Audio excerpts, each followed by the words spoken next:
Auri benigne conditor, Hermanas, paz y bien, que el Señor les tenga con mucha bendición, a ponernos como siempre en la presencia del Señor, a invocar la presencia de nuestro Rey, dueño y Señor, que venga a nuestros corazones, que venga a hacerse presente en este momento a través de su santa palabra, para que esta palabra sea viva el día de hoy. Vamos a invocar el amor del Padre, a invocar el amor del Hijo, a invocar el amor del Espíritu Santo.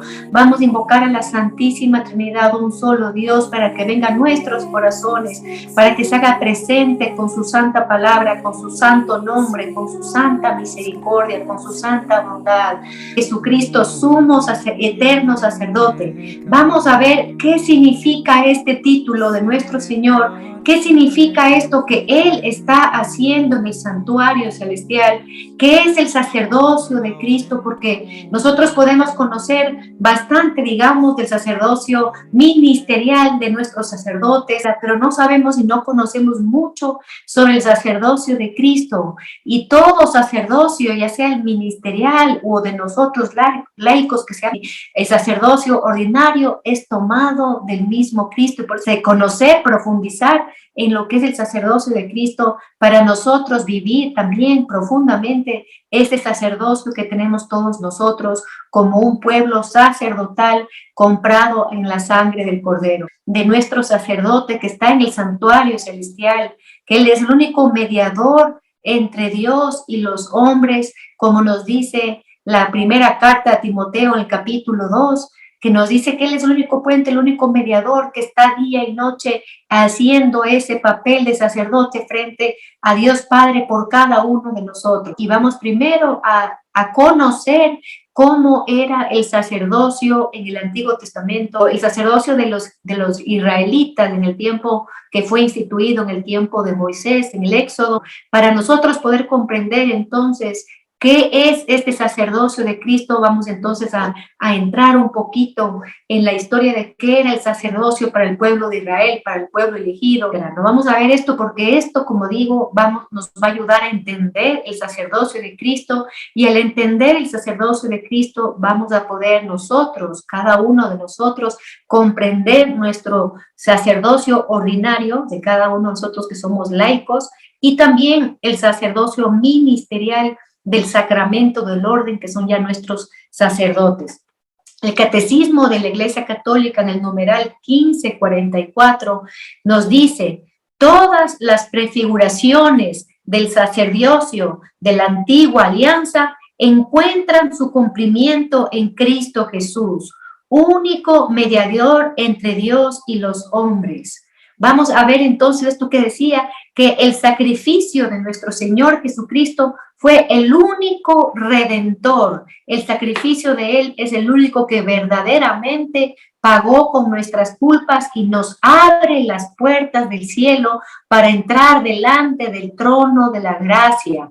Vamos a ver qué belleza que es esto, y vamos a anhelar nosotros, yo digo, orarle más al Señor con este título de sumo sacerdote, porque Él es el que nos abre las puertas del cielo, el que nos abre el camino nuevo hacia el santuario, como nosotros leemos en el libro de los Hebreos, en el capítulo 10.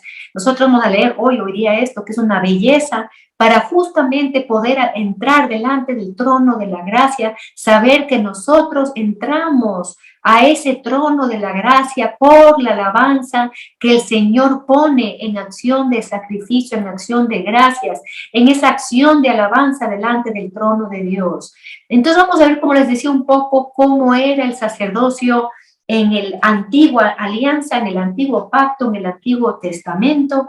Cuando ustedes conocen, Dios saca al pueblo de Israel de Egipto, les lleva al desierto, Moisés sube al monte Sinaí, Dios le habla, le entrega las tablas de la ley, y sucede, esto podemos nosotros encontrar en el libro del Éxodo, en el capítulo 32, todo el capítulo, lo que les voy a mencionar en este momento, ¿no? ¿Qué sucede? Moisés nuevamente sube al monte, pero esta vez se demora en el monte casi 30 días, y cuando se demora 30 días, el pueblo se acerca a Aarón, que era el hermano de Moisés, Y los dos, tanto Moisés como Aarón, eran de la tribu de Leví.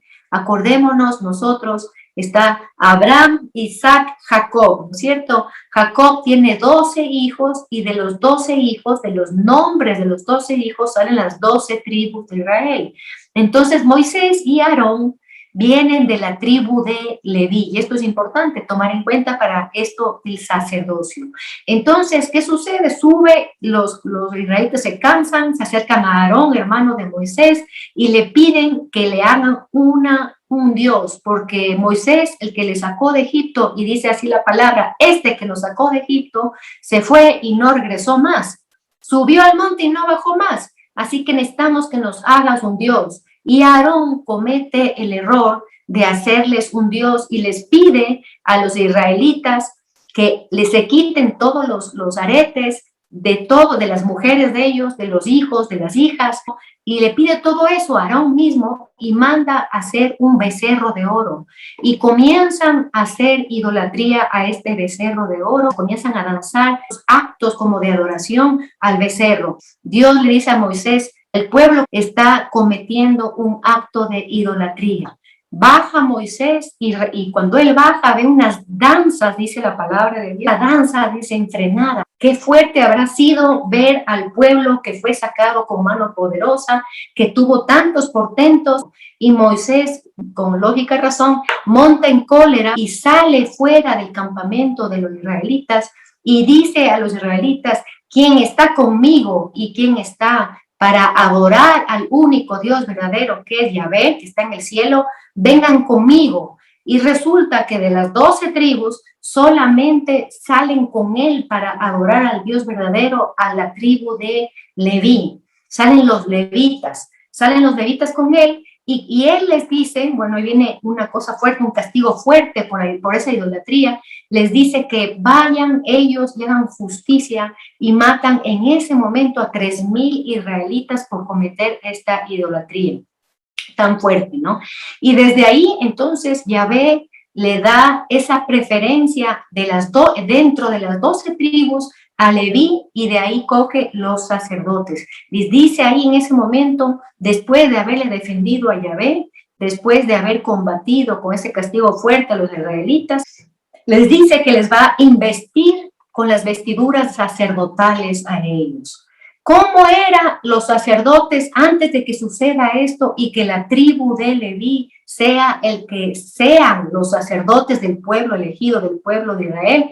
El sacerdote era como, por ejemplo, el patriarca, un patriarca, por ejemplo, Abraham, ¿no? Isaac, Jacob, también podemos ver nosotros después también, por ejemplo, José cuando estaba camino, ya estaba en Egipto también, y podemos ver así diferentes ejemplos que simplemente era el patriarca o el padre de familia que hacía las veces de sacerdote. ¿Y qué hacían en esa época antes de que sea instituido ya por Yahvé mismo, por Dios, desde el monte Sinaí, el sacerdocio como tal?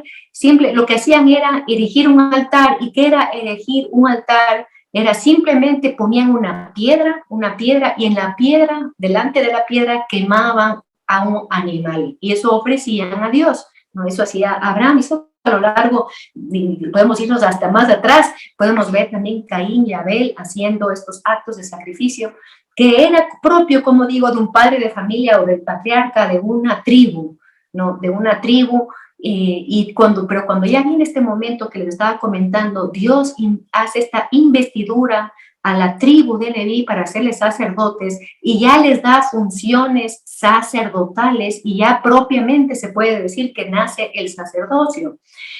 ¿Cuáles son las funciones sacerdotales? Primero nosotros podemos ver desde el capítulo 25, 26, 27 completos, ¿no? Primero todo el mobiliario de cómo era el santuario que Dios mandó a construir cuando estaban todavía en el desierto. ¿Y cuál era la función principal de los levitas, ¿no? De estos sacerdotes levitas? Era atender al templo. Si se movían, tenían que coger todos los utensilios del templo, cargar, mover, y eran los únicos que se podían tocar el templo. Y dentro de los levitas estaba, como decíamos, esta figura importante, el hermano de Moisés, Aarón, y él mismo, Aarón, ¿no? Él era el sumo sacerdote de esa época. le voy a explicar esto del sumo sacerdote, coge a su propia familia y les da funciones todavía más especiales, y por eso se llamarán los sacerdotes aarónicos, o sea, de que vienen más cercanos a Aarón, y que tendrán una función más especial, que estarán más cerca todavía del sumo sacerdote y estarán ya dentro de la tienda del encuentro. Entonces, ¿qué pasa aquí? Que el sacerdocio en el antiguo alianza, para no irme muy largo en contar el sacerdocio de la antigua alianza, ¿no? ¿Qué sucede? Es que el sacerdocio de la antigua alianza era por sangre, era por ley, porque Dios, el Señor, les dio a ellos esta investidura que solo de la tribu de Leví, entonces por eso era sanguíneo y se heredaba, ¿no es cierto? Era hereditario, y solo la tribu de Leví, y les dijo que iba a ser perpetuo, ¿no? Que iba a ser perpetuo, o sea, que no podían cambiar de tribu, ni quien sea podía ser sacerdote. Entonces estaban los sacerdotes por un lado y estaba el sumo sacerdote, que tenía la facultad de entrar una vez al año en un lugar que dentro del templo que estaba tanto como el que estaba en el desierto, como ya el templo construido por Salomón en Jerusalén, había ese espacio dentro del templo que se llamaba el Santo, que era como un atrio previo, una cortina que separaba de lo que se llamaba el Santo de los Santos. Y solo el sumo sacerdote podía pasar la cortina, y esto es importantísimo, queridos hermanos, aunque ustedes no lo crean, importantísimo, porque el Señor Jesús nos enseña que Él rasgó esta cortina, acuérdense, ¿no es cierto?, el día que Él sube a la cruz. Y bueno, el sumo sacerdote es el único que entraba a este lugar, que era el Santo de los Santos, donde estaba el Arca de la Alianza, y una vez al año nada más entraba para pagar, para pedir perdón por sus propios pecados, y sumo sacerdote, y por los pecados de todo el pueblo. ¿Qué significa sumo? Sumo es el mayor, o sea, el más importante. Por eso nosotros sabemos y conocemos que nuestro Señor Jesucristo también es sumo, el mayor, el más importante de los sacerdotes. Y vamos a entrar en el libro que habla prácticamente todo el libro del sacerdocio de Cristo, que es el libro de los Hebreos.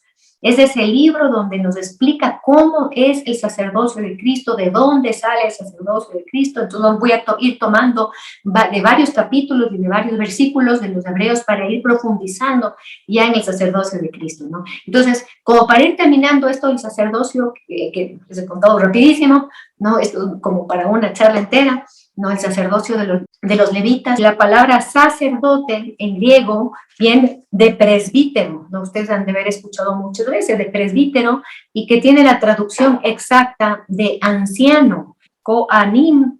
Dice que ¿quién es un coanim? Un consagrado al servicio del templo, que tenía la función de hacer sacrificios. Esto era un sacerdote, esto era un consagrado. Solamente los sacerdotes de la tribu de Leví podían hacer estos sacrificios, y eran estos apartados de Yahvé que se les ponían para servir en el templo. Eso era el sacerdocio en súper grandes rasgos, ¿no? Ustedes también pueden ver un poquito que tiene mucha similitud con el sacerdocio nuestro ministerial de la orden sacerdotal, ¿no? Que ellos también son los únicos que pueden hacer, actualizar el santo sacrificio de la Eucaristía, que acordemos que es un sacrificio, que vamos a entrar en esto, porque esto es importantísimo. Nosotros también vemos, por ejemplo, que en Éxodo, en el capítulo 40, en el versículo 15, dijo Yahvé: los ungirás como mis sacerdotes con unción sacerdotal. Es una unción, por eso también en el sacramento del orden se les unge a los sacerdotes con esa unción sacerdotal, para que tengan nuevamente ese llamado. Ahora nosotros es vocación, no es por sangre, ya voy a explicar eso, sino es una vocación para perpetuar este servicio para el culto divino de sacrificio y de adoración y de alabanza a Dios Altísimo. Como les decía, en el libro de los Hebreos, ya esta función particular de Cristo, ya el libro de los Hebreos le pone a Jesucristo como el único sacerdote. Ya no va a haber esos sacerdotes, como decía, hereditario, que son por la ley del Antiguo Testamento. Ya los sacrificios, tal vez en el tiempo de Moisés, se hacían, como dice la Torá, se hacía a las 9 de la mañana, a las 3 de la tarde, pero en el tiempo del Señor era casi continuo que estaban los sacerdotes haciendo sacrificios, ya sean de expiación, ya sean de comunión, ya sean de holocausto, ya sean de oblación, que el libro de los Levíticos nos habla de la diferente tipo de sacrificios que hacían, ¿no? Jesucristo se encarna en esa época que incluso se encontraban dos sumos sacerdotes que no era normal que ustedes conocen el nombre, Anás y Caifás, dos sumos sacerdotes que tenían esa función que les decía de entrar al santo de los santos. Y el Señor viene en ese momento. Y aquí viene este libro de los Hebreos que nos habla de Jesucristo sacerdote. Ustedes saben que en los evangelios no se le pone a Jesucristo como sacerdote, ni Jesucristo mismo se llama a él mismo sacerdote, ni tampoco nos dicen que él tuvo esa función sacerdotal a la manera de los levitas. No, él nunca entró al templo a hacer sacrificios ni nada. Nosotros no tenemos ningún conocimiento, ni el Evangelio dice absolutamente nada de eso. Entonces, de aquí viene que Jesucristo inaugura un nuevo sacerdocio y inaugura un nuevo santuario y pone en este nuevo sacerdocio y en este nuevo santuario una única víctima. Como ustedes saben, en los sacrificios del antiguo Israel, ¿no es cierto?, del antiguo pacto, los sacrificios eran de los diferentes carneros, novillos, corderos, ¿no? También hasta palomas se sacrificaban, como ustedes saben, ¿no? Y aquí el Señor se pone él como sacerdote y se pone como víctima, para que él, como por eso tiene este título tan importante de Cordero de Dios, se pone como esa víctima sacrificial y él mismo oficia, pero ya no entra, como digo, en un templo, un santuario terreno, sino entra directamente en el santuario celestial. Y aquí empieza lo lindo, ¿ya? Por eso no quería quedarme mucho en otro. Aquí empieza lo hermoso, que es el sacerdocio de Cristo y qué está haciendo. Voy a leer en este momento directamente de la palabra de Dios lo que nos dice el libro de los Hebreos en el capítulo 4. Voy a leer desde el versículo 14.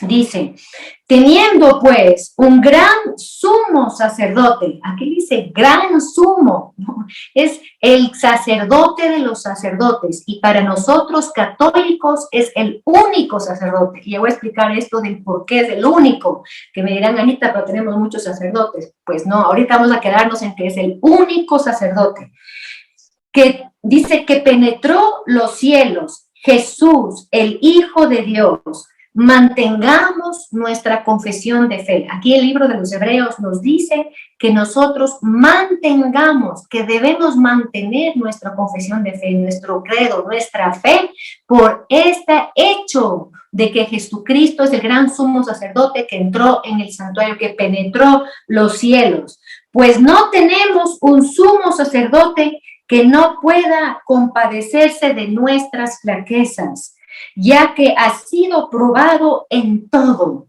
¿ya? Él no vino, digamos, él no bajó de los cielos a la tierra sin encarnarse, sino digamos que bajó con poder, destruyó todo. No tenemos esa historia, ustedes saben, el Señor se encarnó, tomó forma, tomó un cuerpo y padeció y él sufrió en su propio cuerpo. ¿Para qué? Para que ahora como sumo sacerdote pueda comprender, dice aquí libros de los Hebreos, nuestras debilidades, nuestros sufrimientos, nuestras flaquezas, nuestros dolores, porque Él en su carne tomó todos esos dolores, sabe lo que es Él, conoció lo que es el pecado por nuestros pecados, como ustedes saben, Él era inmaculado, Él es inmaculado, no, sin pecados. Y esto es importantísima, esta función que el Señor hace en el santuario celestial. Por eso nosotros tenemos este mediador que se compadece. Por eso tenemos este mediador que es pura misericordia, este mediador que es pura bondad con nosotros y que está delante del Padre todo el tiempo mediando entre nosotros y Él. Él está siempre, Jesucristo, poniéndose como Él, su carne ya puso, ¿no es cierto?, en el día del sacrificio, en el día de la cruz, puso como garantía para la salvación y para comprarnos a cada uno de nosotros. Miren qué bello esto, ¿no? Dice, ya que ha sido probado en todo como nosotros, excepto en el pecado. Acerquémonos, por tanto, confiadamente al trono de la gracia, a fin de alcanzar misericordia. ¿Cómo alcanzamos misericordia? Pues acercándonos con toda confianza al trono de la gracia donde está Jesucristo nuestro Señor como sumo sacerdote, para hallar gracia de un auxilio. Ve lo que nos están diciendo, ¿no? Gracia de un auxilio.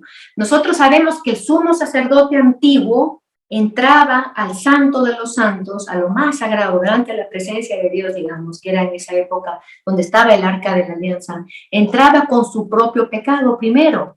Nosotros tenemos aquí a alguien que entra sin pecado, inmaculado, y que simplemente en su cruz, con un sacrificio único, un solo sacrificio que hizo para toda la eternidad, ¿ya? Nos puso nuevamente a cada uno de nosotros en amistad con Dios, y esa amistad nos permite, como nos enseña hoy bellísimamente, acercarnos al trono de la gracia.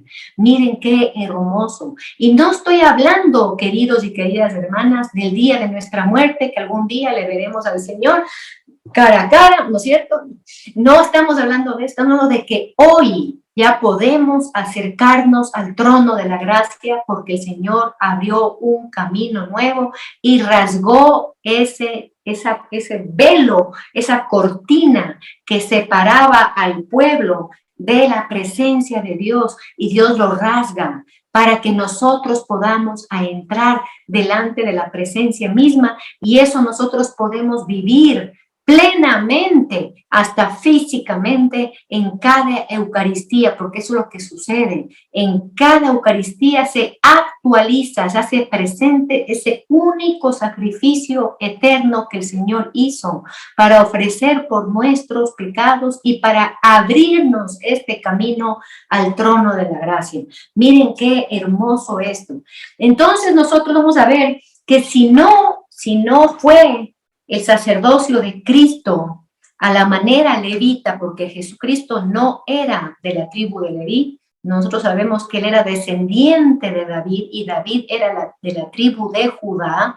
Nosotros sabemos que en Judá, de la tribu de Judá, salía el cetro de mando, el bastón de mando, el cetro de rey. Nosotros vamos entonces a ver que Jesucristo, nuestro Señor, no tenía esa descendencia de la sangre de los levitas, que eran los únicos sacerdotes.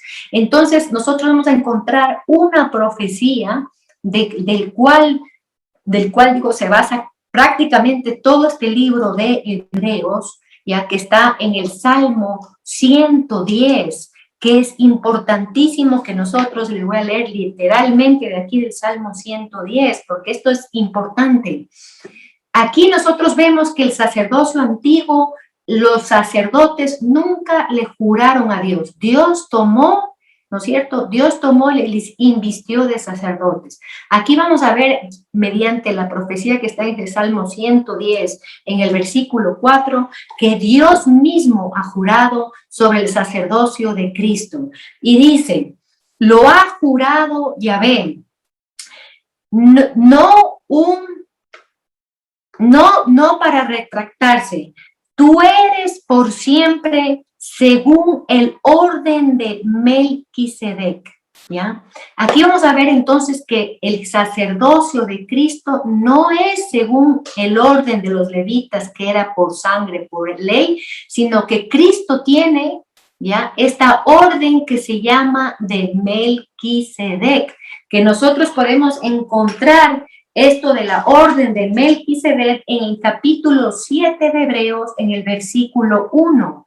Melquisedec aparece, y es la única vez que aparece en toda la Biblia, y aquí en Hebreos, ¿no?, en Génesis, en el capítulo 14. En el capítulo 14 narra que Abraham entró a los pueblos a los pueblos vecinos donde él estaba asentado, ya parece una contienda con los reyes, y regresando de esa contienda de haber vencido a los reyes y de coger todo el tesoro como era en la antigüedad después de una batalla, todo el tesoro de los reyes se encuentra en el camino a este personaje tan misterioso de Melquisedec, que la tradición de la Santa Iglesia nos explica que es una prefigura del sacerdocio de Cristo. Igual era aquí directamente lo que nos dice entonces Hebreos capítulo 7, versículo 1. Dice, en efecto, este Melquisedec, rey de Salem, sacerdote del Dios Altísimo. Imagínense, este sacerdote que sale de la nada, vamos a ver por qué decimos de la nada, que aparece en Génesis, se encuentra con Abraham, ¿no? Se encuentra con Abraham y de ahí desaparece y nunca más se sabe de él. La misma palabra nos dice, no sabemos ni el origen, ni de dónde nació, no hay genealogía de él y tampoco hay fin de su muerte. No hay fin, murió en tal sitio o se fue enterrado en tal sitio, una figura muy misteriosa que aparece en el Antiguo Testamento ya como prefigura del sacerdocio de Cristo. Voy a continuar lo que dice aquí. Sacerdote del Dios Altísimo, que salió al encuentro de Abraham cuando regresaba de la derrota de los reyes y le bendijo. Salió, ¿no es cierto? Melquisedec le bendice a Abraham. ¿Y Abraham qué hace? Abraham le da el diezmo a Melquisedec de todo lo que cogió de estas batallas que acababa de salir, ¿ya? Y cuyo nombre, el nombre de Melquisedec, significa, en primer lugar, rey de justicia y además rey de Salem. Salem en el hebreo que nosotros encontramos significa paz, ¿no? Y paz en el hebreo no es esa paz que nosotros conocemos, no esa paz de ausencia, de conflicto, digamos, sino paz en hebreo tiene el origen en el cumplimiento de la voluntad de Dios.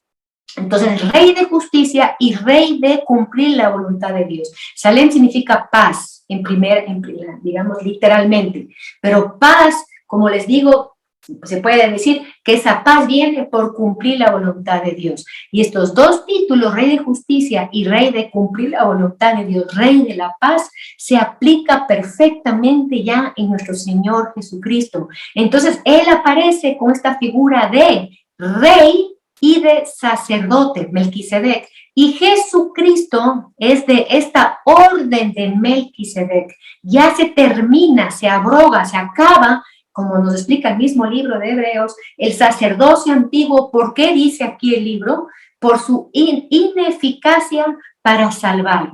Era sacrificio tras sacrificio, tras sacrificio, tras sacrificio, y no había ninguna eficacia en salvar el alma, en redimir al género humano, o que el género humano cambie y sea un pueblo santo. Entonces se abroga, se quita, se acaba digamos, esa ley del levirato, de Leví, y viene esta nueva orden de Melquisedec, que es de la orden que le da el sacerdocio a Jesucristo y que de ahí nos da todos nosotros. Por eso nosotros somos queridos y queridos hermanos del bautismo, sacerdotas, profetas y reyes, ¿no es cierto? Pero a esta manera, como el rey de justicia, la justicia, como ustedes saben, la justicia divina es instaurar el reino de Dios aquí en la tierra y instaurar el bien, instaurar a Dios mismo su palabra y terminar con todo lo que no venga de Dios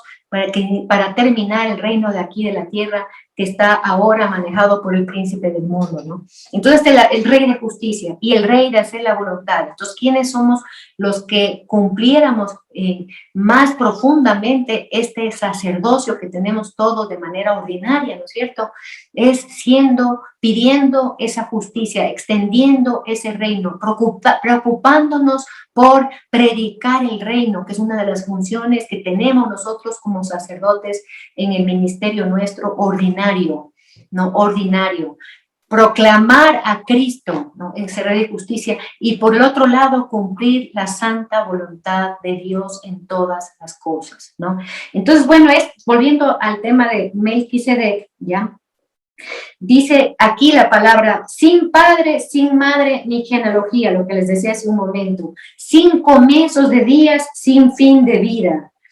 Asemejado al Hijo de Dios, permanece como sacerdote para siempre. Entonces aparece esta figura, como les digo, que aparece en el Génesis, ¿no? Y que aparece aquí, y que toma esto, y que es el único sacerdote rey, el único sacerdote rey, que además el sacrificio que ofrece, ¿ya? Y que cuando se encuentra con Abraham, el sacrificio que está ofreciendo con pan y con vino. Imagínense, lo mismo que nuestro Señor Jesucristo, que ofrece en el sacrificio único su cuerpo y su sangre como ese pan y como ese vino, ¿no? Y está haciendo este acto sacerdotal que solamente, como les diga, podía hacer los sacerdotes, ¿no? Es como ahora, para que podamos comprender, solo un sacerdote puede actualizar el sacrificio de la misa, ¿no es cierto? Solo un sacerdote, nadie más, solo una mano consagrada. En el tiempo del Señor era igual, no podía él hacer sacrificios porque sí, digamos, solamente los levitas. Y él inaugura como el Señor dueño de la historia este nuevo sacerdocio, esta forma de ser sacerdote a la manera de Melquisedec, trayendo una nueva era de paz, trayendo una nueva era donde todos los hijos de Dios pueden entrar en el santo de los santos. Imagínense lo que es eso, del trono de la gracia, el santuario celestial. Todos los hijos pueden entrar. Antes, como les digo, el sacerdote una vez al año entraba y solo el sumo sacerdote, nadie más, nunca pudo entrar, ¿no? Y ahora el Señor quita eso y abre este camino como sumo sacerdote, ¿no? Hay gente que se ha confundido con esto de Jesucristo sumo sacerdote y el título, uno de los títulos que tiene el Papa, ¿no? Que es el vicario de Cristo en la tierra, que es sumo pontífice. Sumo, acordémonos que es el mayor, el primero, el más importante. Pontífice significa puente, puente. ¿Ya? Entonces, él es el mayor, el más importante de muchos pontífices o puentes. Pontífices también son los obispos y también ya digamos más cercano a nosotros los sacerdotes. Es el sumo. ¿Cuál es el sumo? El mayor pontífice, el mayor puente. ¿Qué es ese puente? Es ese que está siendo también de intercesor entre Dios y los hombres. Entonces, cuando nosotros oigamos sumo pontífice, no estamos hablando de que el Papa es el sumo sacerdote. Para nosotros, el único sumo sacerdote es Jesucristo. Para nosotros, el único sacerdote es Jesucristo. Ya, es Jesucristo. Y eso es lo que les decía, ¿no? ¿Qué son entonces los demás sacerdotes? Podemos nosotros decir claramente, como se dice en latín, son otros alter Christi, otros Cristos. ¿Y qué hacen? Participan del único sacerdocio. ¿Cómo se puede participar del único sacerdocio de Cristo? De dos formas. ¿Ya? La una forma es esa vocación, ese llamado de los consagrados, ya que es consagrado, viene también del latín consacrare, que significa hacer algo sagrado, algo apartado para Dios, que son los sacerdotes, ya a la manera ministerial, se llama así, ¿no es cierto? Que son los sacerdotes que nosotros conocemos, ¿no? A la manera ministerial y que se convierte en un sacramento del orden instituido por el mismo Señor. Esa es una forma de participar del único sacerdocio de Cristo. No es que ahí tenemos en la iglesia muchos sacerdotes, tenemos uno. ¿Y qué son los sacerdotes ministeriales? Acuérdense la palabra ministerial, justamente porque son ministros del único sacerdote, ¿no? Y son ministros del único sacerdote y ellos cuando están en el momento exacto dentro de la Eucaristía de que sea este momento tan grande de la transubstanciación, que donde pasa esta sustancia del pan y del vino a ser el cuerpo y la sangre del Señor, ellos se convierten en Cristo mismo, ¿no? ¿Qué es? ¿Cómo ¿Cómo se llama en ese momento? El sacerdote está in persona Christi, en la persona de Cristo, y completo in persona capite, en la persona, en la cabeza de Cristo, que está en ese momento ya actualizando el único sacrificio del único sacerdote, único que entró en el cielo, único que está en el santuario, único que fue capaz de salvarnos, redimirnos, de pagar nuestras culpas, único que hizo un solo sacerdote, un solo altar, un solo santuario en el cielo. Miren qué bello. Por eso la liturgia, eso nos dice el Papa Emérito Benedicto XVI, ya que nosotros la liturgia le tenemos que ver como un hilo conductor, digamos, como el momento en que baja el cielo para hacer presente ese único sacrificio, y nosotros, el pueblo, nos elevamos al cielo y nos encontramos en la liturgia. Y ahí baja realmente el cielo, porque se hace perpetuo para toda la eternidad. Por eso Jesucristo es sacerdote para toda la eternidad. No es que fue una vez y ya fue sacerdote. No, para toda la eternidad ese sacrificio era para toda la eternidad. ¿Qué hacía normalmente un sacerdote? Entonces, lo primerito, el sacrificio antes de los animales. Ahora el Señor se sacrificó una sola vez en la cruz para toda la eternidad, se actualiza en cada misa, por eso podemos comer cada día el cuerpo y la sangre del Señor.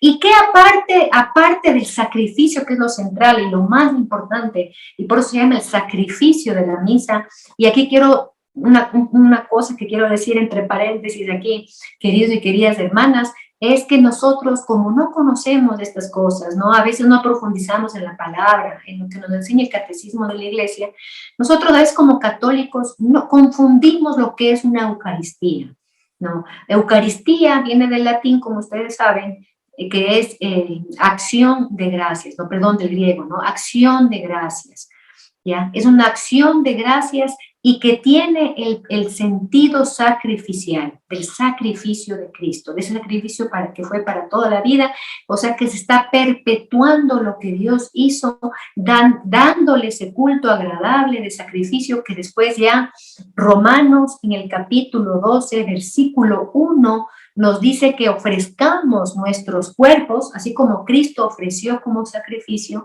Romanos nos pide también que nosotros ofrezcamos nuestros cuerpos, porque también somos en esa participación sacerdotal ordinaria, no, estamos también ofreciendo, dice, como hostias vivas, ya no de manera, digamos, cruenta, o sea, con derramamiento de la sangre, a menos que tengamos la vocación o un llamado o el honor del martirio, pero normalmente sin el derramamiento de sangre, pero sí ofreciendo nuestra vida, ¿ya? Para unirnos a ese único sacrificio. Ahí lo hacemos de manera perfecta, queridos y queridos hermanos, esa participación en el único sacerdocio.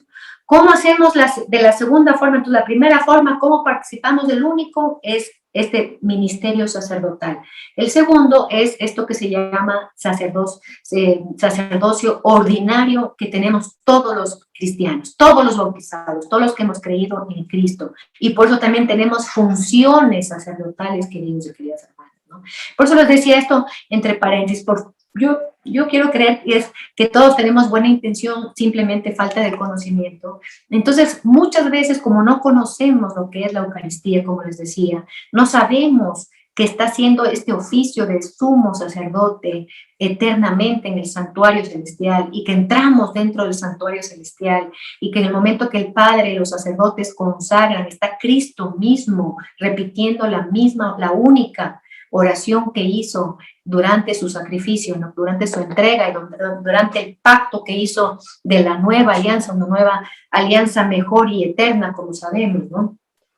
Muchas veces entonces los católicos estamos buscando que la misa sea entretenida, que la misa tenga un curita que hable lindo, me cae bien, me cae mal el curita, y nosotros estamos perdiendo completamente este sentido de entrar delante de la presencia misma del trono de la gracia, de irnos con confianza, como dice el libro de los Hebreos, de entrar en el santuario celestial mismo. Imagínense, queridos y queridas hermanas, esto nos explica nuestro queridísimo San Juan Pablo II, cuando él escribía sobre la Eucaristía. Él decía que la Iglesia necesita una nueva catequesis, y estoy totalmente de acuerdo con el Santo Padre, ¿no?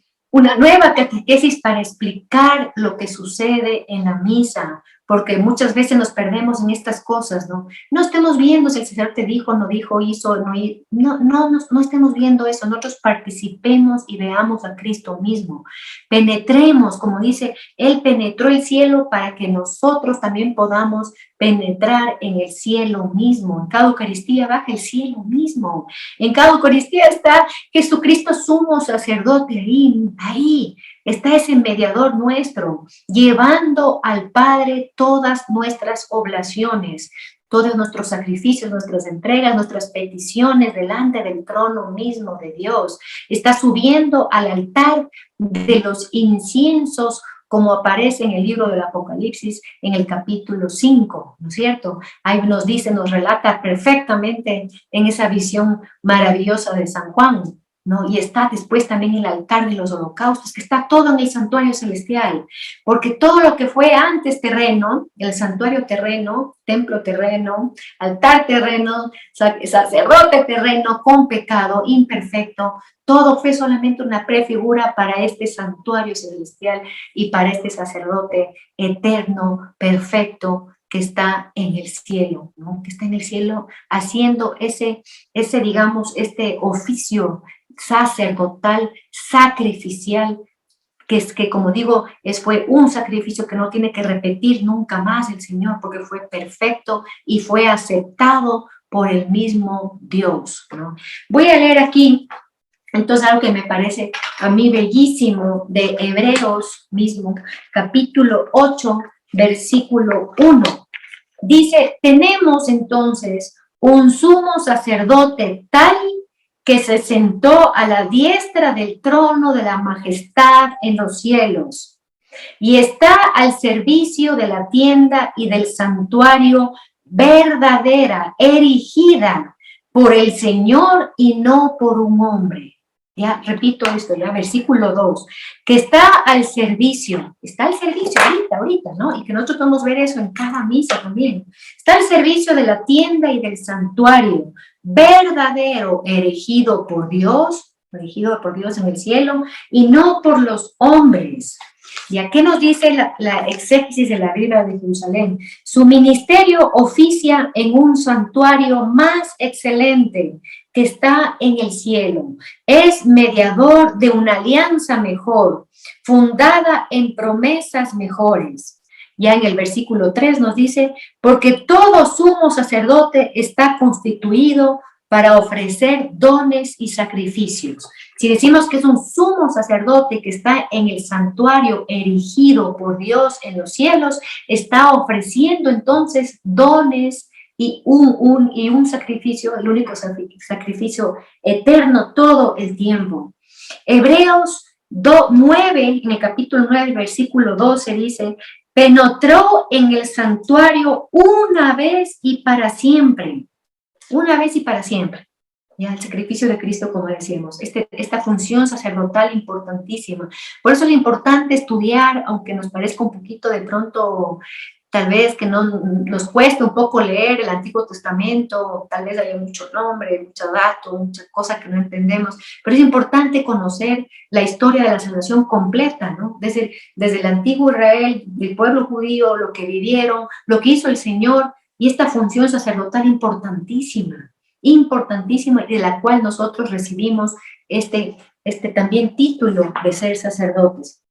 Entonces, continúo leyendo aquí en la palabra, dice, entró una vez y para siempre, no con sangre, dice, de machos cabrillos ni de novillos, sino con su propia sangre, consiguiendo, dice la palabra de Dios, una liberación definitiva.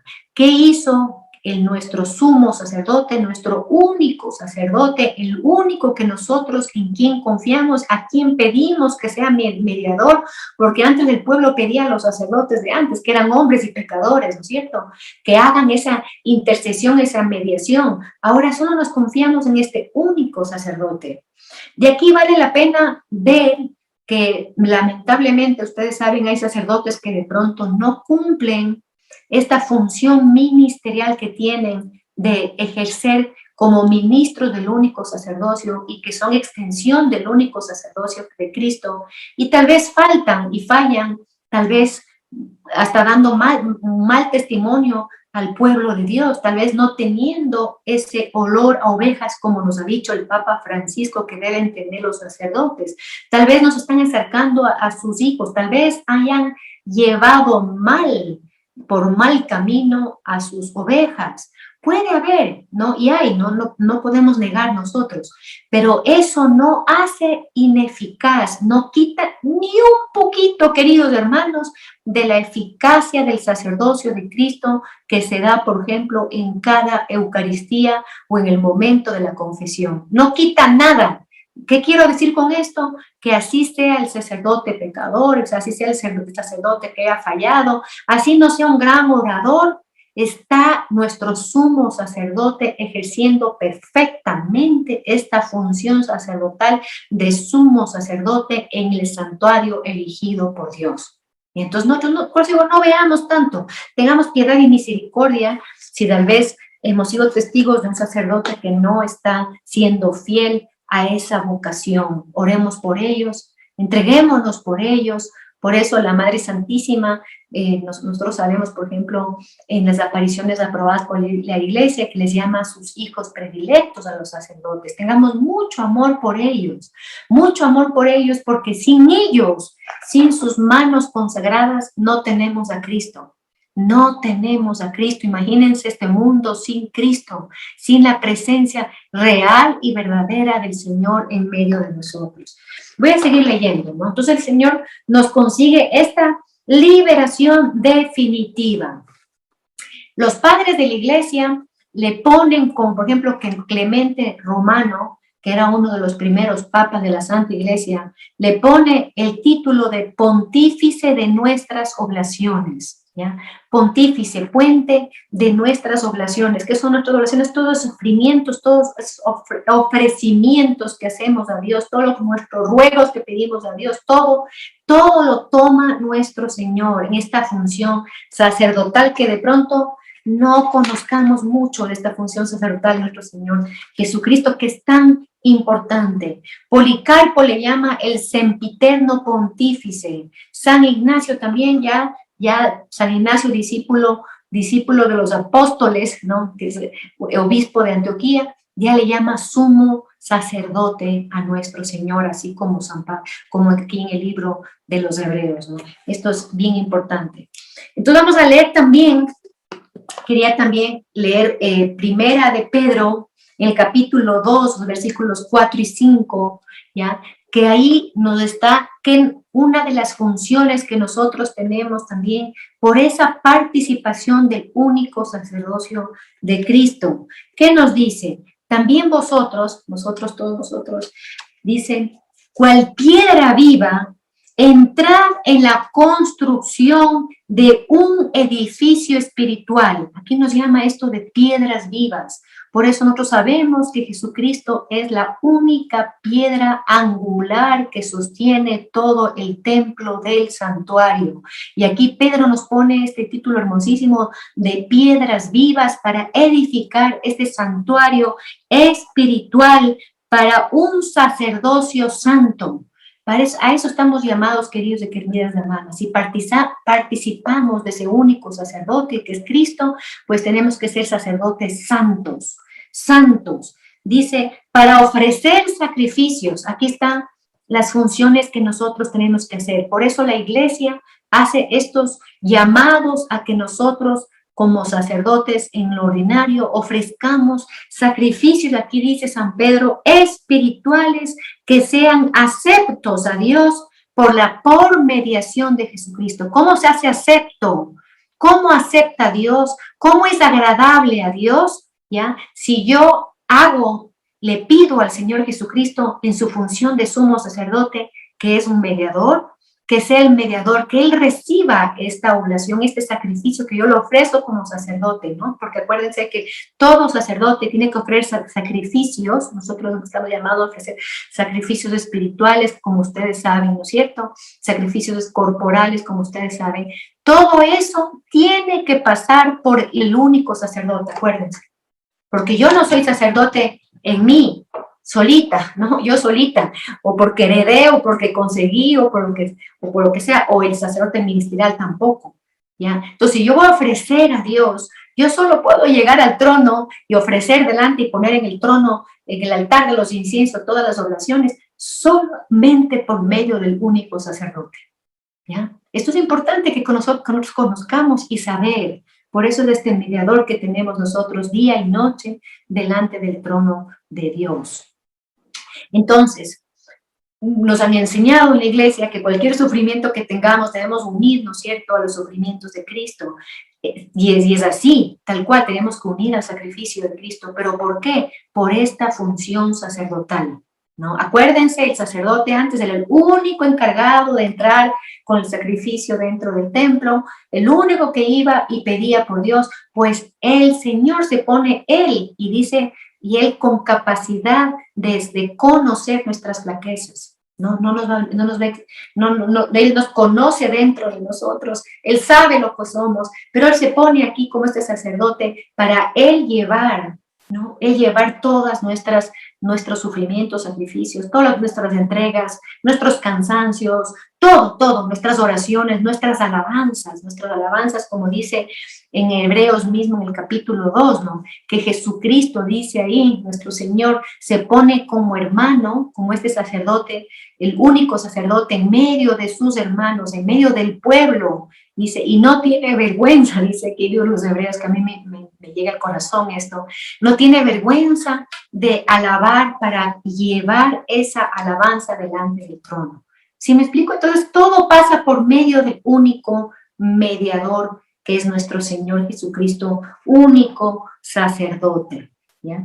Y por el tiempo me voy a ir ya a este versículo, que es uno de los versículos más hermosos de la palabra de Dios, algo que yo realmente, a mí me ha tocado tanto esto y le he tratado de poner hace algunos años atrás, para gloria de Dios, he tratado de poner en práctica esta parte de la palabra de Dios que nos dice ya concretamente lo que hizo este sumo y eterno sacerdote que es nuestro Señor, que está, como digo, llevando todos tus sacrificios, como decía San Pedro, sacrificios espirituales, corporales, todo está llevando para ponerlo dentro del trono, y Él seguro que a nuestras oraciones Él añade sus oraciones, su petición, Él añade esa intercesión, así como a la manera que conocemos como Moisés hacía, que era un intercesor del pueblo, así también es nuestro Señor Jesucristo, el intercesor de los intercesores más grandes que hay delante del trono de Dios. Miren qué bello. Entonces vamos a terminar con Hebreos capítulo 10, y voy a leer desde el versículo 19. Miren, oigan, queridos hermanos, si están haciendo algo, pongan a un lado, escuchen con todo el corazón, escuchen con todo el alma, para que podamos todos, con la luz del Espíritu Santo, comprender esta función sacerdotal de nuestro Señor Jesucristo. No hemos hablado principalmente de esa presencia viva y real en la Eucaristía, de poder recibirle, que se convierte en alimento de vida, ¿no es cierto? Que Él toma todos nuestros sacrificios, entregas, todo lo toma y le pone delante del trono. En la Eucaristía toma todas las oraciones de los fieles, toda la entrega que hace el sacerdote, y ya Él mismo se entrega en este único sacrificio, ¿no es cierto? Y aquí vamos a ver qué es esta cosa importantísima que nuestro sumo sacerdote hizo. Dice, tenemos pues, hermanos, plena confianza. Otra vez nos dice tener plena confianza. Dice, para penetrar en el santuario en virtud de la sangre de Jesús. Nuevamente nos dice que entremos con confianza en el santuario, no por nuestra gracia, no por nuestras obras, no por nuestro ministerio sacerdotal, no por ningún mérito que tengamos, por nada, por la virtud de la sangre de Cristo, por este camino nuevo. Ojo, hermanos, oigan aquí, oigan, presten atención, desen este tiempo propicio y escuchemos esto. Un camino nuevo. Estamos diciendo entonces, ¿no es cierto? Señor hizo una creación nueva, un nuevo día, una nueva luz, un nuevo sacerdocio, un nuevo santuario. Y aquí estamos viendo el nuevo camino que nos deja para que hoy, ahora, este tiempo propicio que Dios nos regala, podamos transitarlos con plena confianza, con plena confianza. Camino nuevo, y dice aquí, y vivo. Es un camino nuevo y vivo, inaugurado, que no hubo antes, queridos hermanos. No teníamos esta bendición de este nuevo camino, ¿ya? Que fue inaugurado por Él, ¿para qué?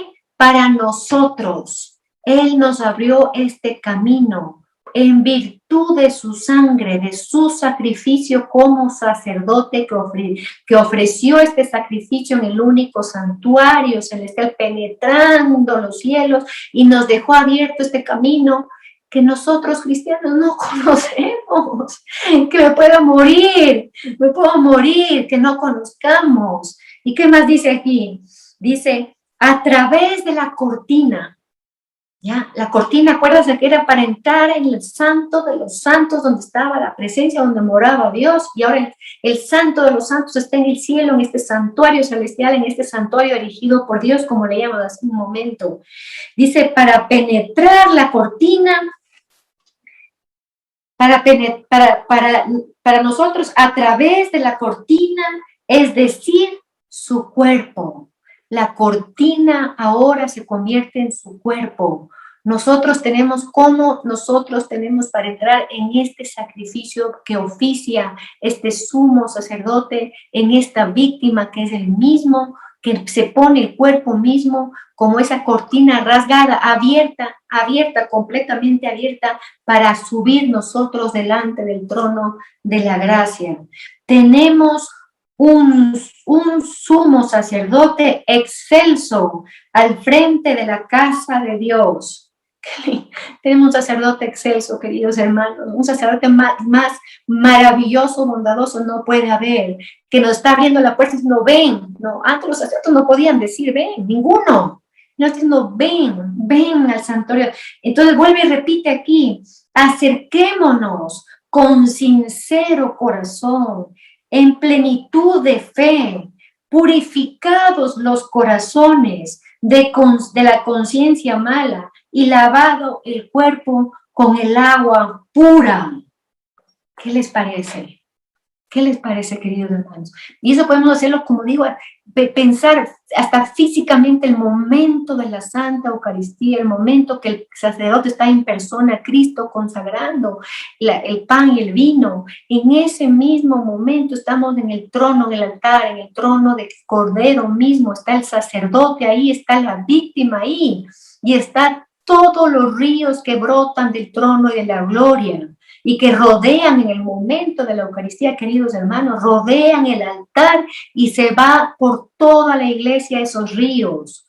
Nosotros no conocemos, no bebemos de la gracia tan grande que nos trae este sumo sacerdote que rompió la cortina, acordémonos, y esta invitación tan grande de acercarnos, entremos, penetremos, vayamos detrás de nuestro sumo sacerdote, queridos hermanos, seamos esa nación santa de sacerdotes que fuimos comprados a precio tan alto de la sangre de nuestro Señor Jesucristo, pero no solamente para oficiar sacrificios como sacerdotes para nosotros mismos, sino para el mundo entero, a la manera del único sacerdote, porque Él ofreció su vida por muchos. Nosotros tenemos que también hacer ese oficio sacerdotal y entregar nuestra vida por muchos, queridos y queridas hermanas. Le vamos a dar gracias al Señor, a bendecir su santo nombre. Yo sé que este tema, esta última parte es tan hermosa de entrar dentro del trono de la gracia. Y nosotros tenemos que conocer como católicos, profundizar más en la palabra, en estos regalos, no, en este título nuestro Señor Jesucristo de sacerdote, que es el oficio de Él, que está todo el tiempo entregando dones y está recogiendo, como decían nuestros sacrificios, unirnos verdaderamente a Él. Tenemos que aprender a que desaparezca de pronto de nuestras Eucaristías esa gente que a veces nosotros por estar concentrados en lo de afuera y no en esto que estamos hablando, estamos viendo cosas de los demás, nos está molestando esto, que desaparezca todo esto, Señor, queridos y queridas hermanas, para irnos juntamente con el sacerdote, pasar por esa cortina rasgada que es el cuerpo del Señor, pasar y ponernos delante del mismo Padre Celestial y entregar en las manos de nuestro Señor Jesucristo todo, no quedarnos con nada, queridos hermanos, con nada, y llamarle al Señor con este título hermoso de dueño mío, no, dueño mío, dándole gracias a nuestro Señor Jesucristo, nuestro sumo sacerdote, nuestro sumo bien, nuestro sacerdote que está todo el tiempo delante del trono de Dios.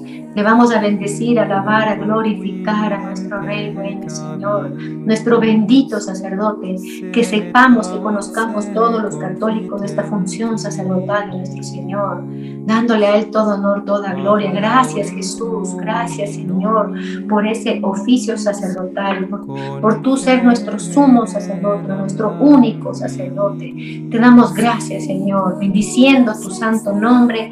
Te decimos, alabado sea Jesucristo, por siempre sea bendito y alabado. Amén, aleluya, toda la gloria al Cordero de Dios, toda la gloria a nuestro sumo y eterno sacerdote. Amén.